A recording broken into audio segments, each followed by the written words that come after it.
बिस्मिल्लाहिर्रहमानिर्रहीम। अस्सलामुअलैकुम वरहमतुल्लाहि वबरकातुहू। दोस्तों, कैसे हैं, क्या हाल है? उम्मीद करता हूं कि खैर वाफ़ियत से होंगे। दोस्तों, इस वीडियो में हम बहुत से लोगों के कमेंट्स के जवाब दे रहे हैं। बहुत से दिनों से कोई कुछ पूछ रहा है, कोई कुछ पूछ रहा है, तो इस वीडियो में हमने सारे लोगों के कमेंट्स के जवाब दिए हैं। लिहाजा आपसे गुजारिश करता हूं कि आप हजरात वीडियो को आखिरी तक देखिएगा, तो इंशाअल्लाह सबके अपने अपने सवालों के जवाब इस वीडियो में मिल जाएंगे। ठीक है, अगर फिर भी कोई संदेह होगा तो आप हमको कमेंट्स करके फिर से पूछ सकते हैं। मैं इंशाअल्लाह दूसरे वीडियो में भी जवाब दूंगा या लिख करके भी कमेंट्स में जवाब देता हूं।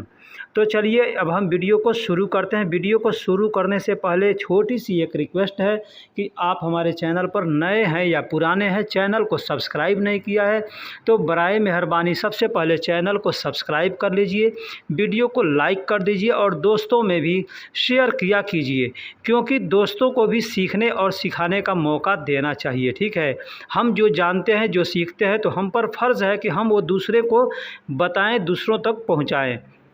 तो चलिए अब हम वीडियो को शुरू करते हैं। एक भाई हैं जिन्होंने हमसे कमेंट्स में पूछा था कि बाबा आप अजीज़ से पूछ लो, मैंने पहले बताया था। ठीक है, ये बात हमको कहना है तो हम कैसे कहेंगे?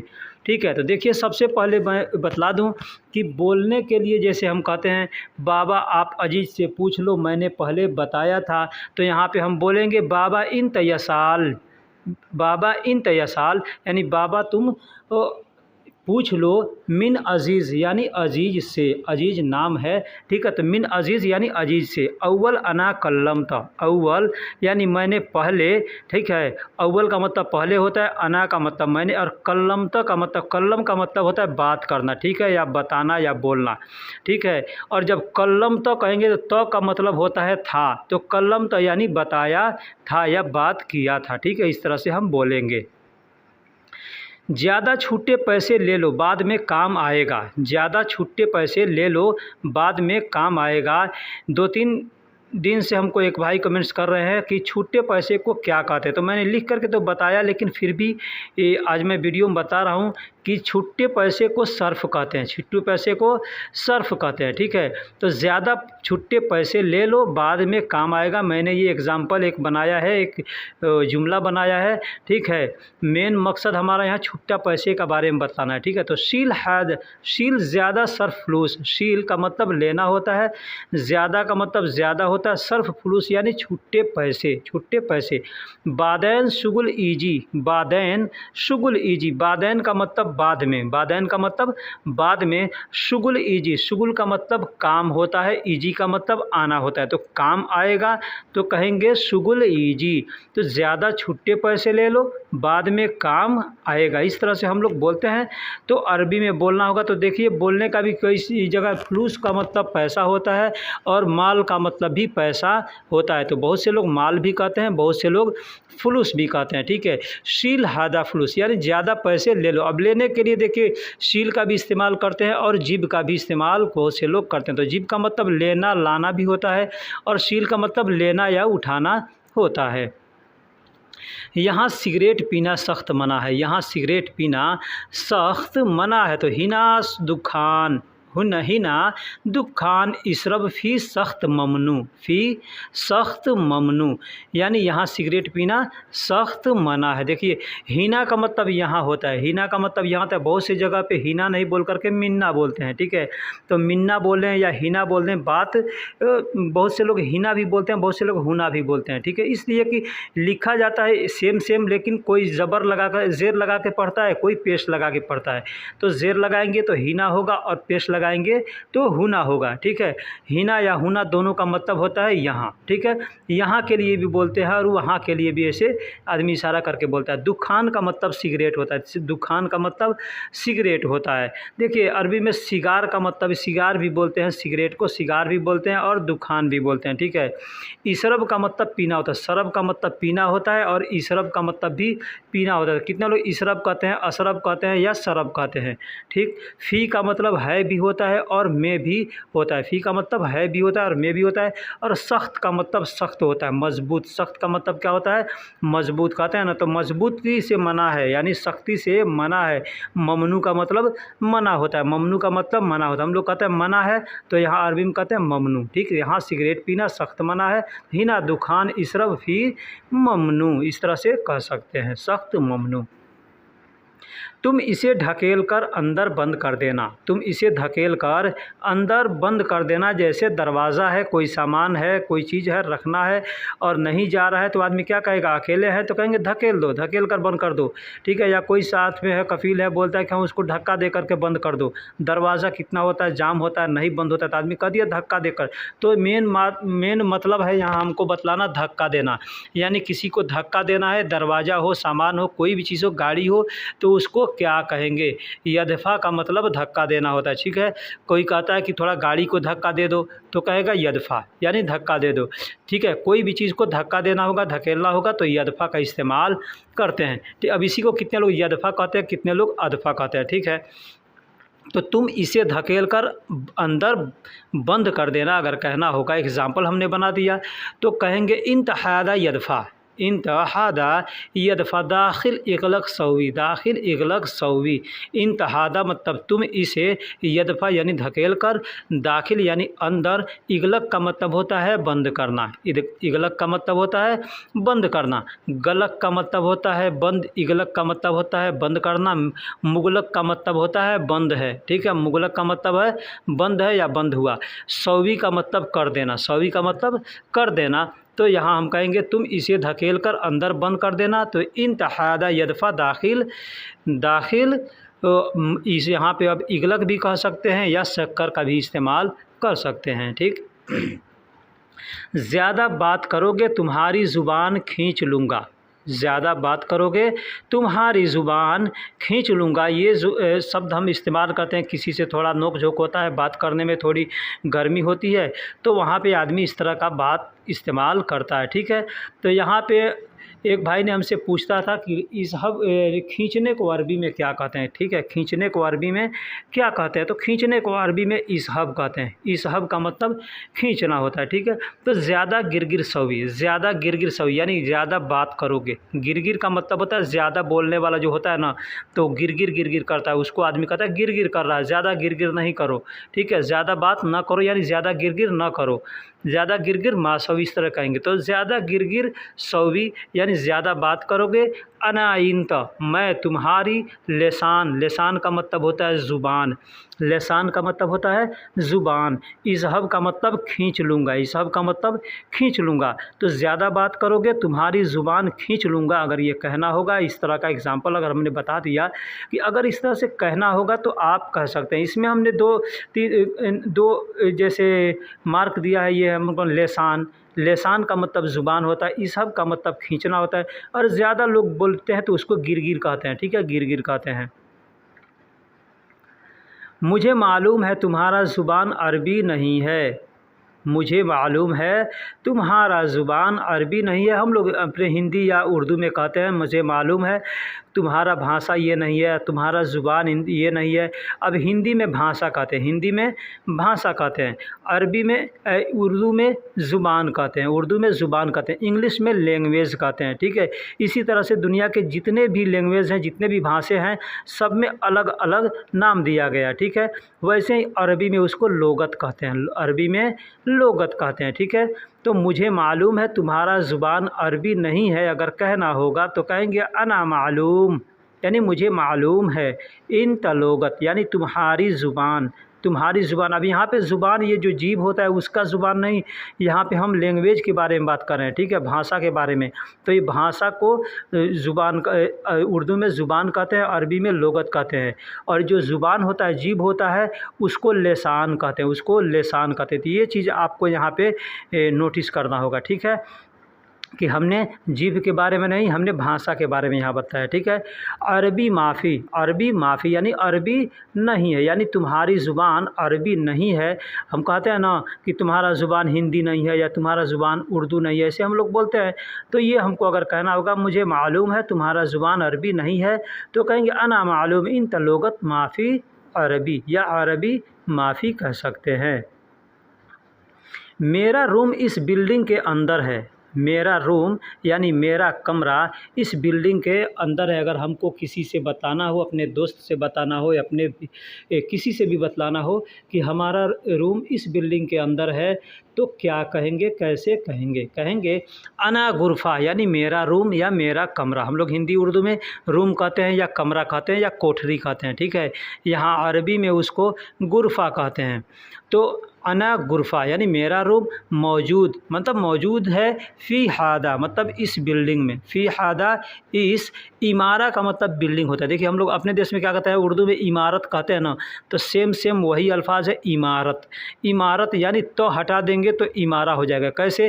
अरबी में लिखते हैं इमारत, आखिरी में हे लिए रहता है और हे के ऊपर ते का नुक्ता रहता है, ठीक है। तो जब हम रुक करके पढ़ेंगे ना तो उसको इमारत या इमारा कहेंगे, ठीक है। तो यहाँ अभी हम उर्दू में पढ़ेंगे तो इमारत कहेंगे और वही चीज़ अरबी में पढ़ेंगे तो इमारा कहेंगे, ठीक है। तो बिल्डिंग को इमारा भी कहते हैं और बिल्डिंग को मबना भी कहते हैं। ये दोनों अल्फाज हैं। मबना का मतलब भी बिल्डिंग होता है और इमारा का मतलब भी बिल्डिंग होता है। और अंदर को अरबी में दाखिल कहते हैं। दाखिल भी कहते हैं, बिल भी कहते हैं या जुआ भी कहते हैं। तो यह इसमें से कोई भी अल्फाज आप इस्तेमाल कर सकते हैं। अना गुरफ़ा मौजूद फ़ी हादा इमारा दाखिल यानी हमारा रूम इस बिल्डिंग के अंदर है, ठीक। तुम यहाँ हो और मैं तुम्हें इधर उधर ढूंढ रहा हूँ। ये जुमला हमने दिया है। एक भाई हमसे आज से नहीं बहुत दिनों से पूछ रहे हैं बार-बार, हालांकि मैं कमेंट्स में उनको जवाब देता हूँ कि दवार का मतलब, उन्होंने पूछा था दवार का मतलब क्या होता है, ठीक है। तो हमने कमेंट्स में उनको बताया था कि दवार का मतलब गोल चक्कर होता है या गोल गोल घूमना होता है। शायद वो कमेंट्स पे ध्यान नहीं देते होंगे, ठीक है। तो फिर मैं आज इस वीडियो में उनके अल्फाज के बारे में बतला रहा हूँ। 2-3 जुमले भी बनाकर बतला रहा हूँ कि कहाँ कहाँ और कैसे कैसे हम दवार को इस्तेमाल करते हैं और इस्तेमाल किया जाता है, उसका मतलब कहाँ पे क्या होता है, ठीक है। तो लिहाजा आपसे गुजारिश है कि आखिरी तक देखिए और वीडियो को यहाँ तक देख लिए हैं तो चैनल को सब्सक्राइब नहीं किया तो चैनल को सब्सक्राइब कर दें। वीडियो को लाइक नहीं किया तो मेरे भाई वीडियो को लाइक कर दिया कीजिए। वीडियो बनाने में बहुत मेहनत पड़ती है, ठीक है। हम आपसे वीडियो के लिए कोई फ़ीस नहीं लेते हैं, हम आपको सिखाने के लिए कोई फ़ीस नहीं लेते हैं। बस आपका लाइक्स हमें चाहिए और कमेंट्स अच्छा कमेंट्स किया कीजिए और चैनल को सब्सक्राइब कीजिए, ठीक है। तो कहेंगे तुम यहाँ हो और मैं तुम्हें इधर उधर ढूंढ रहा हूँ। जैसे किसी आदमी को ढूंढते हैं तो कहते हैं ना, तो क्या कहेंगे? कहेंगे इन तहीना मौजूद यानी तुम यहाँ मौजूद हो, वह अना और मैं इन तसूफ़ यानी तुमको देख रहा हूँ, मिन्ना मिन्ना यानी यहाँ वहाँ, दवार दवार दवार दवार दवार दवार का मतलब यानी किसी चीज़ को खोजेंगे ना, चाहे आदमी को खोजना हो, कपड़ा खोजना हो, पैसा खोजना हो, कोई भी चीज़ खोजेंगे हम तो वहाँ पे दवार दवार का इस्तेमाल कर सकते हैं, करेंगे, ठीक है। सूफ़ का भी इस्तेमाल कर सकते हैं, जैसे इन तहीना मौजूद व अना इन तसूफ़ मिन्ना मिन्ना, इस मिन्ना मिन्ना दवार दवार यानी दवार दवार यानी खोज रहा हूँ, तुम यहाँ पे मौजूद हो, यहाँ हो और मैं तुमको दवार दवार यानी इधर उधर खोज रहा हूँ। दवार दवार का मतलब खोजना भी होता है, ठीक। सीधा जाओ, आगे चौराहे से दाईं तरफ मुड़ जाना। सीधा जाओ, आगे चौराहे से दाईं तरफ मुड़ जाना। ये जुमला हम बोलते हैं जैसे हम कहीं खड़े हैं या कोई हमसे रास्ता पूछता है और हम बताते हैं कि आगे जाओ, सीधे चौराहे से, आगे चौराहे से दाईं तरफ मुड़ जाना। तो हमको अरबी में कैसे बोलेंगे? बोलेंगे सीधा रोह गिद्दाम। सीधा रोह यानी सीधा जाओ। सीधा को अरबी में सीधा ही बोलते हैं, ठीक है। और रोह का मतलब जाना होता है। गिद्दाम का मतलब आगे या सामने। गिद्दाम का मतलब आगे या सामने होता है। दवार मिन लुफ़ यसार। दवार मिन लुफ़ यसार। दवार का मतलब होता है घूम, चौराहा। दवार का मतलब होता है चौराहा। जैसे गोल चक्कर होता है ना, चारों तरफ से रास्ते आकर मिलते हैं तो उसको दवार बोलते हैं। यहाँ पे सऊदी अरब में गोल गोल वहाँ पे दायरा बना रहता है तो उसी को दवार कहते हैं, ठीक है। लुफ़ यसार, लुफ़ यसार, यसार का मतलब होता है दाएं तरफ, यसार का मतलब होता है दाएं तरफ और लुफ़ का मतलब होता है मुड़ना, मुड़ना या घूमना, ठीक है। तो अगर हमको किसी से कहना होगा कि सीधा जाओ, आगे चौराहे से दाईं तरफ मुड़ जाना, तो कहेंगे सीधा रोह गिद्दाम दवार मिन लुफ यसार। अब यही कहना होगा कि बाईं तरफ मुड़ जाना, तो हम यसार के जगह पे यमीन का इस्तेमाल करेंगे। ठीक है। यह पंखा चालू नहीं हो रहा है, मुझे नहीं पता क्या खराबी है। अब यहाँ हमने तीसरा जुमला ये हमने बनाया है कि दवार को कहाँ और कैसे इस्तेमाल किया जा सकता है। जैसे हमारा पंखा है, चाहे कोई गाड़ी का इंजन है, चाहे कोई मशीन है, वॉशिंग मशीन है, कोई भी मशीन है, पहले चल रहा था नहीं चल रहा है, तो जो मशीन नाचता है ना, तो उसको भी दवार कहते हैं। ठीक है। मशीन को नचाने को जैसे पंखा नाचता है उसको भी कहते हैं मरवाह दवार, यानी पंखा नाच रहा है। ठीक है। तो हाजा मरवाह माफ़ी शुगुल, हाजा मरवाह माफ़ी शुगुल ला अना आरफ एश खरबान, यानी यह पंखा नहीं चल रहा है, मुझे नहीं मालूम कि क्या ख़राब है, मुझे नहीं मालूम कि क्या ख़राब है। ये जुमला हमको, ये बात हमको अपने कफ़ील से, अपने मुदीर से या किसी मैकेनिक से कहना होगा, तो कैसे कहेंगे? तो इस तरह से हम कह सकते हैं कि यह पंखा चालू नहीं हो रहा है या यह पंखा चल नहीं रहा है, मुझे नहीं पता कि क्या ख़राबी है, मुझे नहीं मालूम कि क्या ख़राबी है। तो यहाँ पर हम कहेंगे हाज़ा मरवाह, यानी यह पंखा, ठीक है, माफ़ी शुगुल यानी चल नहीं रहा है या काम नहीं कर रहा है। ठीक है। माफ़ी शुगुल है ना। ला अना आरफ, ला अना आरफ यानी मुझे नहीं मालूम है या मुझे नहीं पता है। ऐश खरबान यानी क्या ख़राबी है, ऐश खरबान यानी क्या ख़राबी, यानी कोई भी चीज़ अगर ख़राब है तो उसको ख़राब कहते हैं। ठीक है। हम लोग अपने देश में हिंदी या उर्दू में ख़राब कहते हैं, तो अरबी में उसको खरबान कहते हैं, अरबी में उसको खरबान कहते हैं। हाज़ा मरवाह माफ़ी शुगुल ला अना आरफ ऐश खरबान, ऐश खरबान।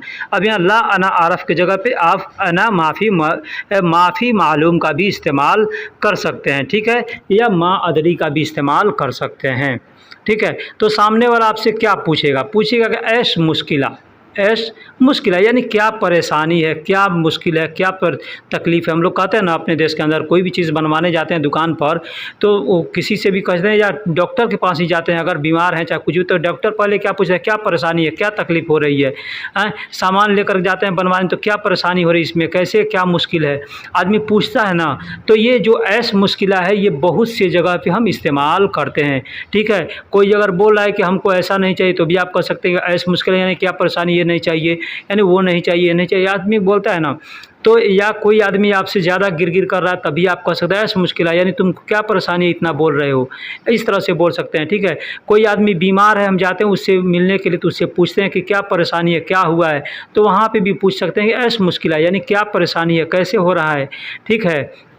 मशीनें बनवाने जाते हैं तो मैकेनिक से हमको बताना पड़ता है कि ऐसे हुआ है वैसे हुआ, तो मैकेनिक भी पूछ सकता है कि ऐश मुश्किला यानी क्या परेशानी है, ठीक, क्या मुसीबत है, क्या तकलीफ़ है जी कि बनवाने के लिए आए हो। ठीक है। तो ये ऐश मुश्किला बहुत सी जगह पे इस्तेमाल किया जाता है। ठीक है। अब यह पंखा नाच नहीं रहा, तो आप क्या कहेंगे? पंखा लेकर के गए हैं बनवाने के लिए एग्जाम्पल के तौर पे, तो कहेंगे कि पंखा नाच नहीं रहा है। ठीक है। या वॉशिंग मशीन लेकर के गए हैं बनवाने के लिए, तो यही ना कहेंगे वॉशिंग मशीन का मोटर नहीं नाचता है या पंखे का मोटर नहीं नाचता है। ठीक है। तो नहीं नाचता है तो हम क्या कहेंगे? ठीक, नहीं नाचता है तो क्या कहेंगे? कहेंगे मरवाह या हाजा। पहले देखिए कोई भी अल्फाज आगे पीछे करके बोला जा सकता है, जैसे हाजा मरवाह माफ़ी दवार, माफ़ी दवार यानी यह पंखा चल नहीं रहा है या पंखा नाच नहीं रहा है। इसका मतलब ये होता है यह पंखा नाच नहीं रहा है या पंखा चल नहीं रहा है। ठीक है। तो हाजा मरवाह माफ़ी दवार, इससे कि पंखा चल करके कहीं आगे पीछे नहीं जाएगा, वो एक ही जगह पे गोल गोल घूमेगा। ठीक है। तो इसलिए पंखा चलने को हम दवार कहेंगे। गाड़ी चल करके आगे जाती है तो गाड़ी को दवार नहीं कहेंगे। ठीक है। आदमी चल के जाता है तो दवार नहीं कहेंगे, लेकिन वही आदमी अगर गोल गोल घूमेगा ना, एक ही जगह पे बार बार आएगा, तो कहेंगे ऐश दवार, ऐश दवार दवार। ठीक है। लेकिन क्यों गोल गोल घूम रहे हो, इस तरह से हम पूछ सकते हैं।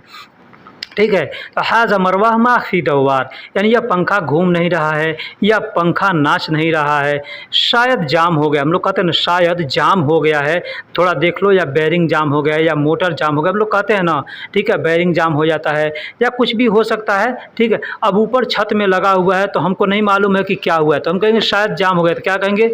मुमकिन आंशिक, मुमकिन आंशिक। आंशिक का मतलब यहाँ देख लीजिए पकड़ना होता है, यानी आप किसी को पकड़ रहे हैं तो भी अमसिक कहेंगे, या कोई चीज़ पकड़ लिया है, कुछ जाम हो गया है तो उसको भी अमसिक कहते हैं। जैसे मोटर जाम हो जाता है ना, तो उसको भी कहते हैं कि अमसिक। कोई चीज़ चिपक गया है तो उसको भी कहेंगे अमसिक, यानी यह चिपक गया है, ये पकड़ लिया है, ठीक है। अब कोई भी सामान हो सकता है ना, जैसे कापी किताब चिपक जाता है, पैसे आपस में चिपक जाते हैं, या कुछ भी कोई गम टाइप का चीज़ होता है उससे कुछ चिपक जाता है, तो वहाँ पे अमसिक का इस्तेमाल करते हैं, ठीक है। तो चिपकने के लिए, पकड़ने के लिए, जाम होने के लिए, सब के लिए अमसिक का इस्तेमाल करते हैं। और गोल गोल घूमना है या गोल चक्कर है या कोई चीज़ नाच नहीं रहा है तो उसको दवार कहते हैं, ठीक है। यानी गोल चक्कर को भी दवार कहते हैं। रोड के बीचों बीच जो चौराहा होता है वहाँ पे एक दवार बना होता है, गोल चक्कर उसको कहते हैं, तो उसको भी दवार कहते हैं, ठीक है।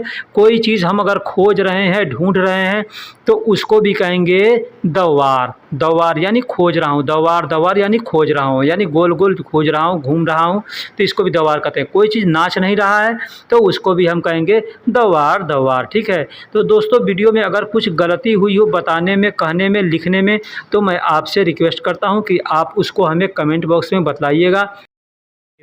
आज मेरा अपॉइंटमेंट है इसलिए मुझे पहले जाना है। आज मेरा अपॉइंटमेंट है इसलिए मुझे पहले जाना है। जैसे हम कहीं पे अपना जाने का इरादा रखते हैं और वहाँ से हम ऑर्डर लिए रहते हैं कि हम इतने बजे आते हैं, तो उसको अपॉइंटमेंट कहते हैं। तो आज मेरा अपॉइंटमेंट है इसलिए मुझे पहले जाना है। अगर ये आपको अपने मुदीर से, अपने कपिल से या अपने किसी भी दोस्त से कहना होगा तो कैसे कहेंगे? कहेंगे किल यौम अना फ़ी मुआद। किल यौम का मतलब होता है आज। देखिए कुछ लोग अलियौम कहते हैं, कुछ लोग इलियौम कहते हैं, कुछ लोग किल यौम कहते हैं। अना फ़ी मुआद यानी आज मेरा अपॉइंटमेंट है। असन अना गबल रोह। असन मतलब इसलिए, अना का मतलब मुझे, गबल का मतलब पहले, और रोह का मतलब जाना है, ठीक है। असन अना गबल रोह इसलिए मुझे पहले जाना है। अब आप गबल की जगह पे अव्वल का इस्तेमाल भी कर सकते हैं। गबल का मतलब भी पहले होता है और अव्वल का मतलब भी पहले होता है। किलियौम का मतलब आज होता है, अना का मतलब मेरा, फ़ी का मतलब है, और मुआद का मतलब होता है अपॉइंटमेंट यानी हमको कहीं जाना है और वहाँ से हमको ऑर्डर मिला है कि इतने बजे आ जाना, तो हम उसको अपॉइंटमेंट कहते हैं, उसको अरबी में मुआद कहते हैं। तुम यह सीढ़ी पकड़ो, मुझे गिरने का डर है। तुम यह सीढ़ी पकड़ो, मुझे गिरने का डर है। जैसे हम कहीं काम करते हैं, चाहे छत में बल्ब लगाना हो या छत पे चढ़ना हो या किसी भी तरह का काम हो, और वहाँ सीढ़ी का अगर ज़रूरत पड़ता है। सीढ़ी का मतलब होता है, हम लोग अपने हिंदी या उर्दू में जीना भी कहते हैं, कितने लोग जीना कहते हैं, कितने लोग सीढ़ी कहते हैं, ठीक है। तो उसको अरबी में सिल्लम कहते हैं, उसको अरबी में सिल्लम कहते हैं। चाहे वह लकड़ी का हो, सीमेंट का हो, चाहे लोहे, स्टील, सिल्वर का हो, किसी भी चीज़ का उसको सिल्लम कहते हैं, ठीक है। तो तुम यह सीढ़ी पकड़ो, मुझे गिरने का डर है, तो कहेंगे इंतहादा सिल्लम अमसिक। इंता का मतलब तुम, हादा का मतलब यह या इसे, सिल्लम का मतलब सीढ़ी होता है, जीना होता है, और अमसिक का मतलब पकड़ना होता है। अमसिक का मतलब पकड़ना। तह का मतलब होता है नीचे, यानी नीचे का मतलब तो गिर जाऊंगा, तो गिरेंगे तो कहाँ जाएंगे? नीचे जाएंगे, इससे तह कहते हैं। तो उसको तहत भी कहते हैं। तहत का मतलब नीचे, और गिरने को ऐसे तेहा तह दोनों कहते हैं। तह भी कहते हैं या तेहा भी कहते हैं। तो तेहा भी कह सकते हैं या तह भी कह सकते हैं, यानी गिर जाऊंगा तो गिरने को तेहा या तह कहते हैं, ठीक है। तो नीचे आदमी गिरता है इसलिए तो उसको तहत कहते हैं। अना खौफ, अना का मतलब मुझे होता है, और डर, खौफ को अरबी में खौफ का मतलब डर होता है। खौफ का मतलब डर होता है, तो इस तरह से बोल सकते हैं। काम करने के बाद अंदर रखकर दरवाज़ा बंद कर देना। काम करने के बाद या काम ख़त्म करने के बाद, ऐसे आदमी कहता है ना काम ख़त्म हो जाएगा या काम कर लेना, काम हो जाएगा, उसके बाद अंदर रख करके बंद कर देना। अब कोई भी सामान हो, हम बाहर निकाल कर कोई सामान काम करते हैं और काम ख़त्म हो गया तो भाई कहाँ रखेंगे? तो उसको बाहर छोड़ेंगे तो चोरी हो जाएगा, इसलिए उसको अंदर रख करके और दरवाज़ा बंद कर देना। तो कहेंगे शुगुल खल्लास बादैन। शुगुल का मतलब काम होता है और खल्लास का मतलब ख़त्म हो गया। कोई भी काम अगर ख़त्म हो गया, पूरा हो गया, तो उसको कहेंगे खल्लास। बादैन का मतलब होता है बाद में। बादैन का मतलब होता है बाद में। जू का मतलब होता है अंदर। अब कितने लोग जू कहते हैं, कितने लोग जुआ कहते हैं, ठीक है। तो जुआ कह सकते हैं या जू कह सकते हैं, या वहाँ पे आप दाखिल का अंदर का भी लफ्ज़ इस्तेमाल कर सकते हैं, या बिल का भी इस्तेमाल कर सकते हैं। बिल का मतलब भी अंदर होता है, दाखिल का मतलब भी अंदर होता है, ठीक। रकीब का मतलब रखना होता है। रखने को अरबी में रकीब कहते हैं। बाब का मतलब दरवाज़ा होता है, गेट होता है। और शक्कर का मतलब बंद करना होता है। शक्कर का मतलब बंद करना होता है। ठीक है, हम लोग हिंदी के अंदर अपने देश के अंदर शक्कर यानी चीनी को शक्कर कहते हैं, यहाँ पे चीनी को शुक्कर कहते हैं। ठीक है, तो शुगुल खल्लास बादें जो रकीब बाब शक्कर यानी काम करने के बाद दरवाज़ा अंदर से बंद कर देना, इस तरह से कह सकते हैं। जाओ अंडे की भुर्जी बना कर लाओ। एक हमारे सब्सक्राइबर हैं, उन्होंने कई बार हमसे पूछा था कि भाई भुर्जी को या अंडा को या उबला हुआ अंडा को, ऑमलेट को अरबी में क्या बोलते हैं, कैसे बोलते हैं। तो हमें उस वक्त मालूम नहीं था, इसलिए मैं नहीं बताया। ठीक है, हालांकि आज हमें मालूम हुआ है तो मैं इसको वीडियो में डाल रहा हूँ। अगर वो भाई अगर देखेंगे तो ज़रूर अपना लिखिएगा कि हाँ भाई मैंने देखा है। ठीक है, तो जाओ अंडे की भुर्जी बना कर लाओ। एग्ज़ाम्पल के तौर पे आप कहीं होटल में जाते हैं या कोई आपसे कहता है, आप अगर खादिम हैं, काम करते हैं घर में, तो अगर आपसे कोई कहता है जाओ अंडे की भुर्जी बना कर लाओ, तो कैसे कहेगा? कहेगा जिब रोह बेद शाक सूका सौवी। जिब रोह बेद, जिब रोह यानी जाओ, जाओ लाओ। जिब का मतलब लाना होता है, रोह का मतलब जाओ। ठीक है, तो ला जाओ लाओ, बेद क्या मतलब अंडा, और शाक सूखा कहते हैं भुर्जी को, जो अंडा को फोड़ करके कढ़ाई में या तवा में डाल करके उसको चम्मच से मिलाते रहते हैं, यानी वो गोट नहीं होता है और वो सब्जी की तरह थोड़ा थोड़ा अलग अलग हो जाता है, तो उसको भुर्जी कहते हैं। तो उसको अरबी में शाक सूखा कहते हैं और बनाने को सौवी कहते हैं। बनाने को सौवी कहते हैं। तो शाक सूखा का मतलब भुर्जी होता है।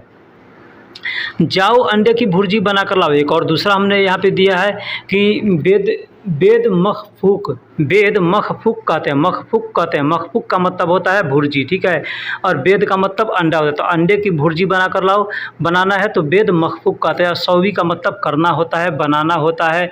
ठीक है, तो जिब रोह यानी जाओ। जिब का मतलब यहाँ पर आप चाहें तो आगे पीछे करके बोल सकते हैं, जैसे रोह बेद मखफूक सौवी जिब। जिब, जिब का मतलब लाओ होता है, तो हमने यहाँ शुरू में लिख दिया है, जबकि हिंदी में लाओ आखिर में है। ठीक है, तो इसको आगे पीछे करके बोला जा सकता है, जिब रोह बेद मखफूक सौवी, या इसको सौवी के बाद आप जिब का इस्तेमाल कर सकते हैं।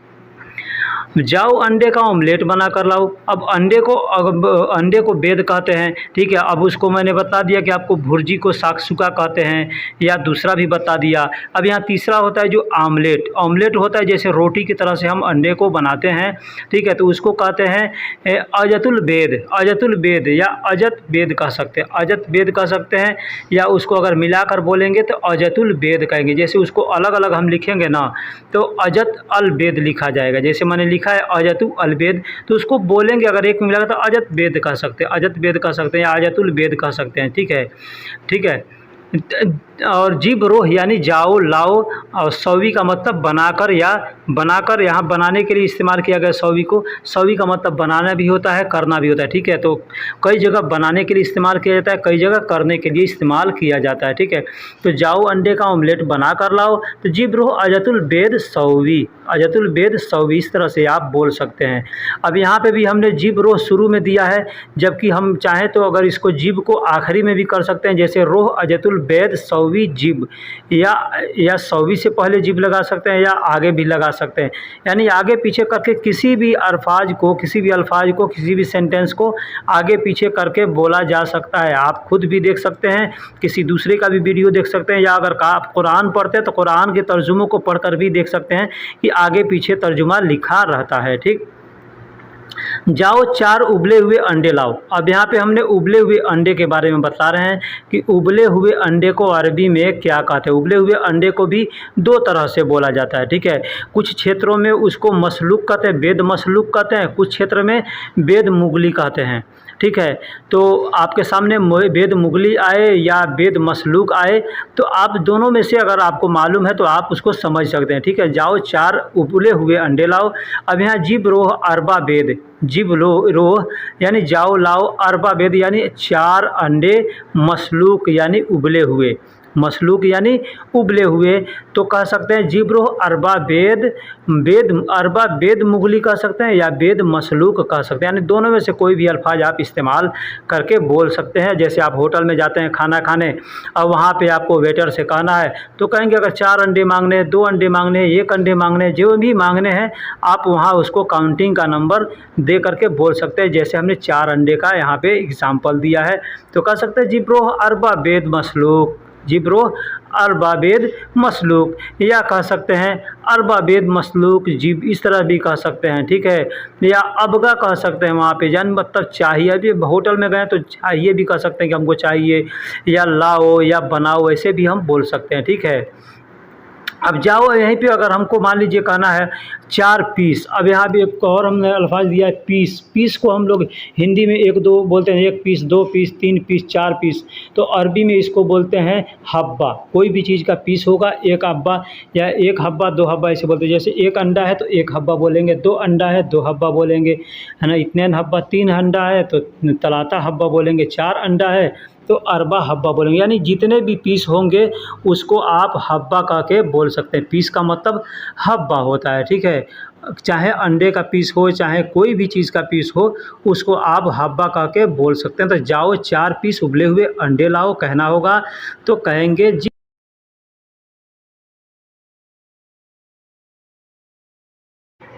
तो इस तरह से आप किसी भी चीज़ को बोल सकते हैं। और ये भी आप चीज़ जब समझ लिए कि बेद मुगली और बेद मुसलक, ये 2 तरीके से, बेद मसलूक 2 तरीके से आप उबले हुए अंडे को बोल सकते हैं। यानी उबले हुए को मुगली कहते हैं, ठीक है। उबला हुआ को मुगली कहते हैं। पानी भी उबला हुआ है तो उसको भी मुगली मोया कहेंगे, ठीक। तुम जाओ मुझे रास्ते में दूसरा काम है, तुम जाओ मुझे रास्ते में दूसरा काम है। अगर ये अल्फाज हमको किसी से कहना होगा तो हम कहेंगे, जैसे हम 2 आदमी 3 आदमी जाते हैं और रास्ते में हमको अगर कोई काम है तो हम कहते हैं तुम जाओ मुझे रास्ते में दूसरा काम है, तीसरा काम है, या कोई काम है हम करके आएंगे, ठीक है। तो इस तरह से हम बोलते हैं। या हमारा कफील हमसे बोल देता है कि तुम जाओ, या कुछ भी हो, ठीक है। तो कहना होगा तो कहेंगे इन तरोह अनाफी तरीक तानी शुगुल, तानी शुगुल, इन तरोह यानी तुम जाओ, अनाफी मतलब मुझे है, तरीक मतलब रास्ते में, तानी शुगुल यानी दूसरा काम, तानी शुगुल यानी दूसरा काम, इस तरह से बोल सकते हैं। इन तरोह यानी तुम जाओ, मुझे है यानी अनाफी, तरीक का मतलब रास्ता। देखिए तरीक यानी रास्ते को तरीक कहते हैं, ठीक है। रोड को चाहे रास्ता, कोई भी किसी भी तरीका रास्ता हो, किसी कैसा हो भी, उसको तरीक बोलते हैं। लेकिन उसको सबील भी बोलते हैं, ठीक है। सबील का मतलब भी रास्ता होता है और तरीक का मतलब भी रास्ता होता है।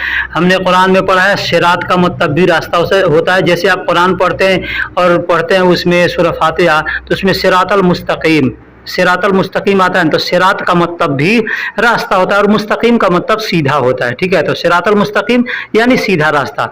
तो यहाँ पे इन तरो अनाफी तरीक तान शुगुल, तो इस तरह से आप बोल सकते हैं, ठीक। मैं कैसे जाऊं बिना पैसे, मेरे पास पैसे नहीं हैं।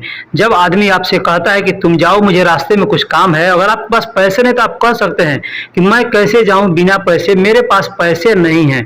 देखिए इसको थोड़ा हम तोड़ मरोड़ करके इस जुमले को हमने बनाया है ताकि थोड़ा अगर उल्टा सीधा भी कोई आदमी आपसे बात करता है तो आपको समझने में थोड़ा टाइम न लगेगा, ठीक है। तो कहेंगे अना कैफरो, अना कैफरो यानी मैं कैसे जाऊं। अना का मतलब मैं, कैफ का मतलब कैसे होता है, रोह का मतलब जाऊं।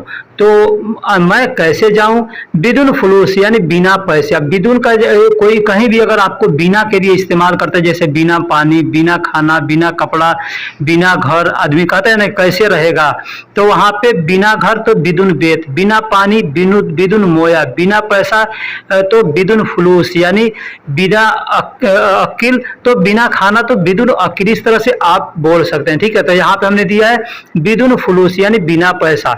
इंदी माफी फुलूस, इंदी माफी फुलूस यानी मेरे पास पैसे नहीं है। इंदी का मतलब मेरे पास होता है, माफी का मतलब नहीं है, और फुलूस का मतलब पैसा होता है। देखिए यहाँ पे फुलूस के जगह पे आदमी चाहे तो माल का भी इस्तेमाल कर सकता है। जैसे माल का मतलब भी पैसा दौलत होता है ना, तो माल के लिए भी पैसे की जगह पे माल का भी इस्तेमाल किया जाता है और फुलूस का भी इस्तेमाल किया जाता है। तो अना कैफरो बिदुन फुलूस इन दिमाफी फुलूस, मैं कैसे जाऊं बिना पैसे, मेरे पास पैसे नहीं है, इस तरह से बोल सकते हैं। मैंने तुम्हें अपना लोकेशन भेज दिया, जाओ जल्दी आओ। मैंने मैंने तुम्हें अपना लोकेशन भेज दिया, जल्दी आओ। अगर हम कहीं हैं, हमको किसी को बुलाना है, चाहे टैक्सी वाले को बुलाना है, चाहे अपने ड्राइवर को बुलाना है, अपने भाई को बुलाना है, तो उसको नहीं मालूम है कि आप कहाँ हो।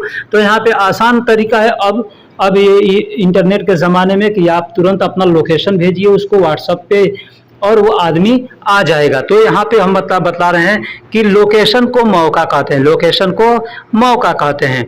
तो अगर आपको कहना हो तो कहेंगे मैंने तुम्हें अपना लोकेशन भेज दिया, जल्दी आओ। तो कहेंगे अना इंत खुद मौका, अना इंत, अना का मतलब तुम्हें, मैंने, इंत का मतलब तुमको, या तुम्हें, खुद का मतलब अपना होता है। जैसे कहते हैं ना ये मेरा भाई है, तो कहेंगे खुद का भाई है।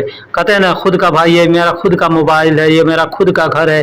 तो खुद हम लोग हिंदी उर्दू में भी इस्तेमाल करते हैं और अरबी में भी खुद को खुद ही कहते हैं। तो खुद का मतलब क्या होता है? अपना। ठीक है। खुद मौका मतलब अपना लोकेशन, अपना लोकेशन। इरसाल का मतलब भेजना होता है, इरसाल का मतलब भेजना होता है। इरसाल कहते हैं, अरसिल कहते हैं। ठीक है। वद्दी कहते हैं। तो इरसाल, अरसिल या वद्दी जो भी आपको आप चाहें इस्तेमाल कर सकते हैं। ताल सूरा मतलब जल्दी आओ, आओ को अरबी में ताल कहते हैं। सूरा यानी जल्दी को अरबी में सूरा कहते हैं। मुझे नया गैस और चूल्हा चाहिए, खरीद दो। अपने कफील से आपको कहना है कि मेरा चूल्हा ख़राब हो गया या गैस ख़राब हो गया या मेरे पास गैस चूल्हा नहीं है, तो भी आदमी बोल सकता है। तो कैसे बोलेगा? कहेगा मुझे नया गैस और चूल्हा चाहिए। ठीक है। या मुझे गैस और चूल्हा चाहिए, खरीद दो। मान ली नया का मतलब होता है कि एक आपके पास है, खराब हो गया तो आपको नया चाहिए। ठीक है। तो ऐसा है तो आप नया वहाँ पे जदीद का इस्तेमाल करेंगे। और अगर नहीं है, पहले से ही नहीं है, पहली बार खरीदना है, तो आप कह सकते हैं मुझे गैस और चूल्हा चाहिए, खरीद दो। तो कहेंगे अना अबगा गाज, अना अबगा गाज मतलब अना का मतलब मुझे, अबगा का मतलब चाहिए, और गाज का मतलब गैस को यहाँ पे गाज कहते हैं। ठीक है। गैस को गाज कहते हैं। वो मौकिद, वो का मतलब और होता है, और मौकिद का मतलब चूल्हा होता है। मौकिद का मतलब चूल्हा होता है। मौकिद या मौकिद जो भी कहते होंगे। इंत इश्तरी, इंत का मतलब तुम होता है, इश्तरी का मतलब खरीदना होता है, इश्तरी का मतलब खरीदना होता है। तो आपको कहना है कि मुझे नया गैस और चूल्हा, मुझे गैस और चूल्हा चाहिए, खरीद दो। तो कहेंगे अना अबगा गाज वो मौकिद इंत इश्तरी। इस तरह से आप बोल सकते हैं। ठीक है। अब वही आपको अगर नया कहना है तो आप यहाँ पे कहेंगे अना जदीद अबगा, अना जदीद अबगा गाज वो मौकिद इन तइश्तरी, यानी मुझे नया गैस और चूल्हा चाहिए, खरीद दो। ठीक है। जाओ ऊपर देखो पानी का टंकी भरा हुआ है, जाओ ऊपर देखो पानी का टंकी भरा हुआ है। आप घर में काम करते हैं या दुकान में काम करते हैं और टंकी का, पानी का टंकी है, अगर आपसे कोई कहता है कि जाओ पानी का टंकी ऊपर भरा हुआ है, देख करके आओ कि भरा हुआ है कि नहीं भरा हुआ है। तो ये चीज़ यहाँ बतलाने का हमारा मकसद है। ठीक है। तो जाओ को अरबी में रोह कहते हैं और फोग का मतलब ऊपर होता है। फोग का मतलब ऊपर। देखने को अरबी में सूफ कहते हैं या नज़र भी कहते हैं, लोग नज़र भी कहते हैं। ठीक है। नज़र का मतलब भी देखना होता है। तो नज़र, कितने लोग नज़र कहते हैं, कितने लोग नज़ीर कहते हैं। ठीक है। और पानी को अरबी में मोया कहते हैं, पानी को अरबी में मोया कहते हैं। और टंकी कोई भी चीज़ का टंकी हो, चाहे तेल का टंकी हो, पानी का टंकी हो या किसी भी चीज़ का टंकी हो, उसको खजान बोलते हैं, उसे खजान बोलते हैं। ठीक है। और भरा हुआ है कोई चीज़ तो उसको मलियान बोलेंगे, भरा हुआ है तो मलियान कहेंगे। और भरने को अरबी में अब भी कहते हैं। कोई भी चीज़ भरना है, पानी भरना है या कोई भी चीज़ भरना है, तेल भरना है, तो कहेंगे अब भी। ठीक है। तो हमारा यहाँ जुमला क्या है? जाओ ऊपर देखो पानी का टंकी भरा हुआ है, तो कहेंगे रोह फोग सूफ, यानी जाओ देखो, जाओ ऊपर देखो, मोया खजान यानी पानी की टंकी, मलियान यानी भरा हुआ है। इस तरह से हम बोल सकते हैं। ऊपर चढ़कर सब सफाई कर दो, ऊपर चढ़कर सब सफाई कर दो या साफ सफाई या सारा सफाई कर दो। हम लोग कहते हैं ना, अब चाहे ऊपर छत को सफाई करना हो या कोई भी चीज़, या जैसे ऊपर बर्जा बना होता है उसको साफ सफाई करना हो, या कोई भी चीज़ का, या दूसरी मंजिल पे तीसरी मंजिल पे आदमी कहता है ना कि चढ़कर साफ सफाई कर दो या सफाई कर दो, तो कहेंगे अगर कि पूरा सफाई कर दो तो कैसे कहेंगे? कहेंगे फोग इरकाब। फोग का मतलब होता है ऊपर और इरकाब का मतलब होता है चढ़ना। इरकाब का मतलब होता है चढ़ना। और कुल्लू, कुल्लू का मतलब सब या सारा होता है। कुल्लू का मतलब सब या सारा होता है। कुल भी कह सकते हैं या कुल्लू भी कह सकते हैं, ठीक है। जैसे फोग इरकाब कुल नद्दाफ सवी, कुल भी कह सकते हैं या कुल्लू भी कह सकते हैं। लेकिन यहाँ पे एक और चीज बता दूं, ये कुल जो हम कहते हैं ना, तो कुल दो तरीके से होता है, एक छोटा काफ से होता है, एक बड़ा काफ से होता है। तो जो छोटा काफ से होता है उसका मतलब होता है सब या सारा, और जो बड़ा काफ से होता है उसका मतलब होता है कहो या बोलो, ठीक है, ये समझना आप। तो उसी को अरबी में लोग गुल कहते हैं। नद्दाफा का मतलब सफाई और सवी का मतलब करना, यानी नद्दाफा सवी यानी सफाई करो, नद्दाफा सवी या निद्दाफ सवी ऐसे बोल सकते हैं। मीठे मीठे सेब लाना खट्टे नहीं चाहिए, मीठे मीठे सेब लाना खट्टे नहीं चाहिए। हम अगर बाजार जा रहे हैं, हमारा कफील या कफील का मैडम या कोई भी चीज है, अगर हमसे कहता है कि मीठे मीठे सेब लाना खट्टे नहीं लाना, अब यहाँ पे सेब की जगह पे आप कोई भी चीज़ लगा सकते हैं, जैसे मीठे संतरे लाना, मीठे कोई भी फल हो, तो मीठे लाना खट्टे नहीं लाना। हमने एग्जाम्पल के तौर पे यहाँ पे सेब का नाम लिया है, ठीक है।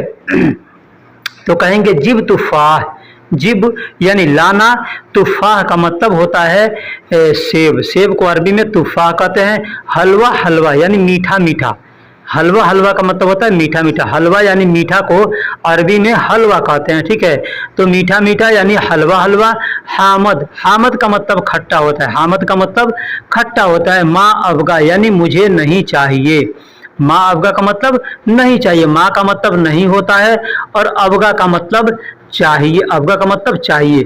तो मीठे मीठे सेब लाना खट्टे नहीं चाहिए कहना होगा, तो कहेंगे जिब तुफाह हलवा हलवा हामद माँ अबगा, इस तरह से बोल सकते हैं। देखिए दोस्तों, हमने इस फलों के बारे में भी एक वीडियो अपलोड कर रखा है, अगर आपको नहीं मिलेगा तो हमको लिंक मांगिएगा, हम इंशाल्लाह आपको लिंक देंगे, आप वहां से देख करके फलों के बारे में भी जानकारी ले सकते हैं, ठीक है, कि फलों को क्या कहते हैं। जैसे सेब को तुफाह कहते हैं, ऑरेंज को बुर्तकाल कहते हैं, ठीक है। ऐसे ऐसे बहुत से अल्फाज हैं जो कि फलों के बारे में हमने वीडियो बनाया है, उसको आप देख करके सीख सकते हैं, तालीम हासिल कर सकते हैं, ठीक है। फिर मिलेंगे किसी अगले वीडियो में, तब तक के लिए अल्लाह हाफिज। वीडियो को लाइक कीजिए, चैनल को सब्सक्राइब कीजिए।